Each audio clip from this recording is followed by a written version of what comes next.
Hi friends, భగవద్గీతలో కర్మ సన్యాస యోగము గురించి చెప్పుకుందాం. అర్జునుడు అన్నాడు, ఓ శ్రీకృష్ణ, నీవు కర్మ సన్యాసమును ప్రశంసించావు మరియు కర్మయోగమును కూడా చేయమన్నావు. ఈ రెండిటిలో ఏది శ్రేయస్కరమో ఖచ్చితంగా తేల్చి చెప్పుము. భగవానుడు పలికెను, కర్మ సన్యాసం మార్గము మరియు కర్మయోగ మార్గము రెండూ సర్వోన్నత లక్ష్యం వైపు దారితీస్తాయి. కానీ కర్మయోగం అనేది కర్మ సన్యాసము కంటే శ్రేష్టమైనది. దేనిని ద్వేషింపక దేనిని అసహించక ఉన్న కర్మయోగులను నిత్య సన్యాసులుగా తెలుసుకొనవలెను. అన్ని రకాల ద్వంద్వములకు అతీతంగా ఉండి వారు భౌతిక బంధాల నుండి సునాయాసముగా విముక్తులవుతారు. అజ్ఞానులు మాత్రమే సాంఖ్యము మరియు కర్మయోగము భిన్నమైనవని చెబుతారు. ఈ రెండిటిలో ఏ ఒక్క మార్గమును అవలంబించినా ఈ రెండిటి ఫలమును పొందవచ్చు అని యథార్థముగా తెలిసిన వారు చెప్తారు.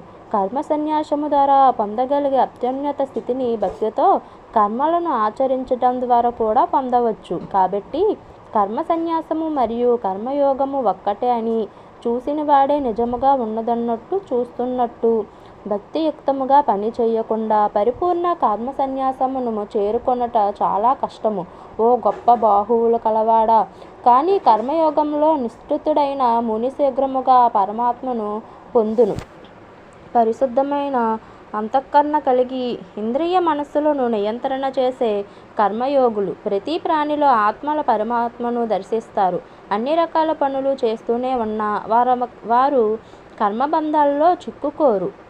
కర్మయోగంలో దృఢ సంకల్పంతో స్థితులై ఉన్నవారు చూస్తున్నప్పుడు, వింటున్నప్పుడు, సృష్టిస్తున్నప్పుడు, వాసన చూస్తున్నప్పుడు, కదులుతున్నప్పుడు, నిద్రిస్తున్నప్పుడు, శ్వాసక్రియలప్పుడు, మాట్లాడుతున్నప్పుడు, విసర్జిస్తున్నప్పుడు, తీసుకుంటున్నప్పుడు, కన్నులు తెరుస్తున్నప్పుడు, మూస్తున్నప్పుడు చేసేది నేను కాదు అని ఎల్లప్పుడూ భావింతురు.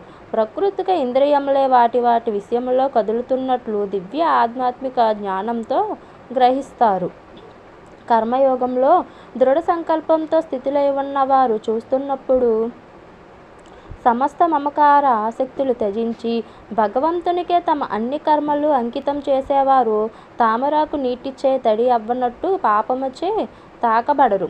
యోగులు మమకార శక్తిని విడిచిపెట్టి కేవలం ఆత్మశుద్ధి కోసం మాత్రమే శరీరము, మనస్సు, ఇంద్రియములు, మనస్సులతో కర్మలను ఆచరిస్తూ ఉంటారు. అన్ని క్రియాకలాపములు ఫలములను భగవంతునికి అర్పితం చేసి కర్మయోగులు శాశ్వతమైన శాంతిని పొందుతారు. అదే సమయంలో తమ కామముచే ప్రేరేపింపబడి స్వార్థ ప్రయోజనం కోసం పనిచేసేవారు కర్మబంధముల్లో చిక్కుకుంటారు.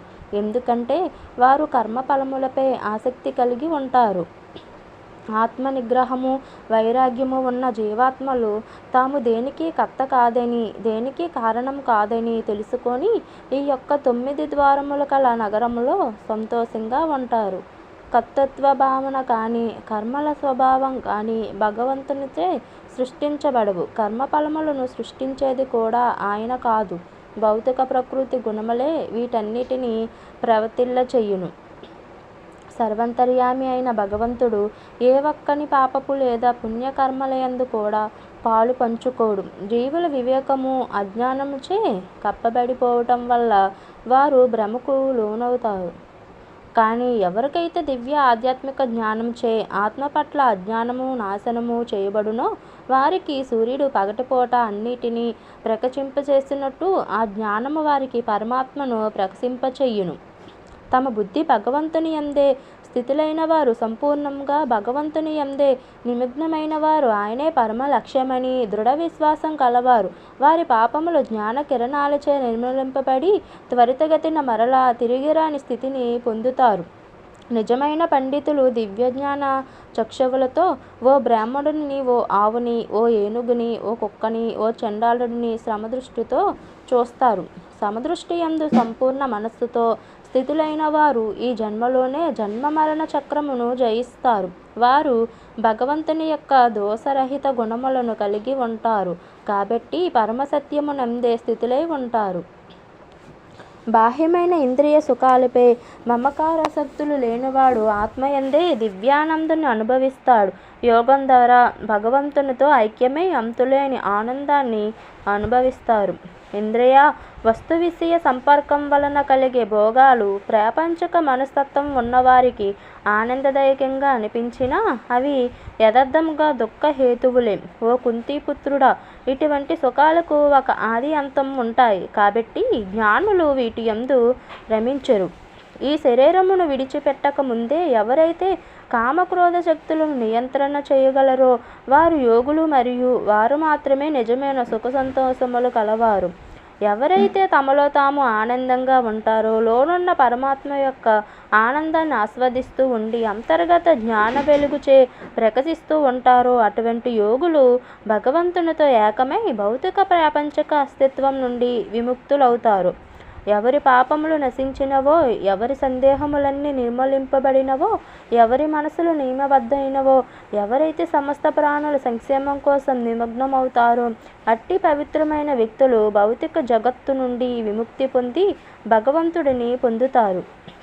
నిరంతర ప్రయాస ద్వారా కామక్రోధముల నుండి బయటపడిన వారు, మనసును నిగ్రహించిన వారు, ఆత్మజ్ఞానంలో ఉన్నవారు అయినటువంటి సన్యాసులకు ఇహపరలోకాలలో భౌతిక అస్తిత్వం నుండి విముక్తి లభిస్తుంది.